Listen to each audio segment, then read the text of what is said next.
Don't worry, we're gonna be just fine.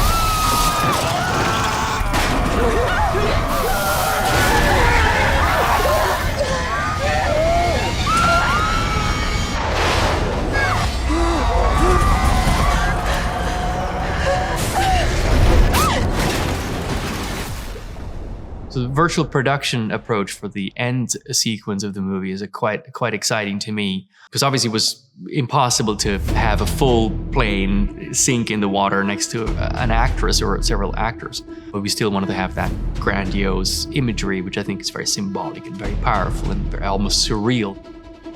There was a perfect sequence in this film that really suited virtual production. So we brought the Dimension gang in to model that sequence and lean into the benefits of virtual production. So Claudio worked remotely in LA with our art team in London and our supervisor, Rob McLennan, to really come up with a look of all of the underwater sequences in Unreal Engine. We were able to plan out this shot many times, consider things like how far would light go down into this trench, what the proportions were, how the plane was going to land, what the angle was, which is really important because we were going to film that later with Ava on a swim harness, basically dry for wet. When the opportunity came across to work with Dimension and DNEG to use the LED walls to shoot dry for wet, I was super excited because I know that that's a very new technology that pushes the envelope and opens up new territory. It was really important, the visualization step. Claudio was able to come up with his vision for what the underwater sequences would look like. And also that gave us all of the technical aspects, or tech viz, that we needed to plan out the virtual production shoot.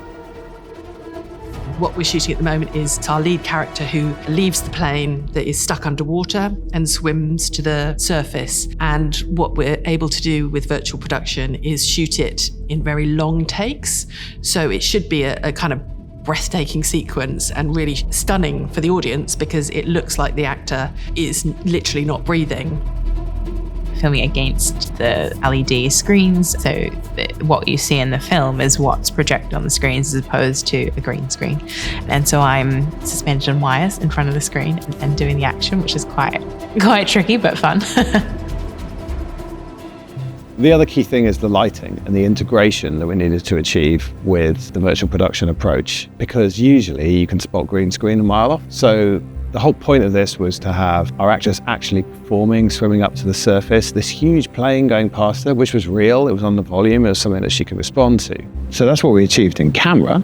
But what we also managed to do is use a visual effects process to add the bubbles and the silts and the feeling of the plane rushing past her at that scale in the final shot. And then we finish it in visual effects with this amazing Houdini effects simulation, which really set the look not just for this, but for all of the underwater sequences in the movie, and to create this incredible, spectacular ending.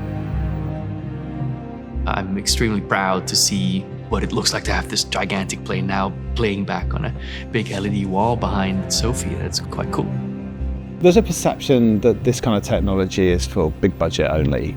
But the reality is that independent movies can use this technology and produce movies for half the cost at twice the quality. And having done this spectacular sequence, I'm obviously working with, Annalise, Claudio, and other independent movie makers to put that quality on screen and transform what the independent sector can do. I think what we've managed to achieve with No Way Up and the team we have is a film that we're an independent film, but the production value will astonish and amaze audiences, both in terms of the real underwater and the virtual production underwater. We have managed to put every penny and more on screen to create a stunning experience for audiences.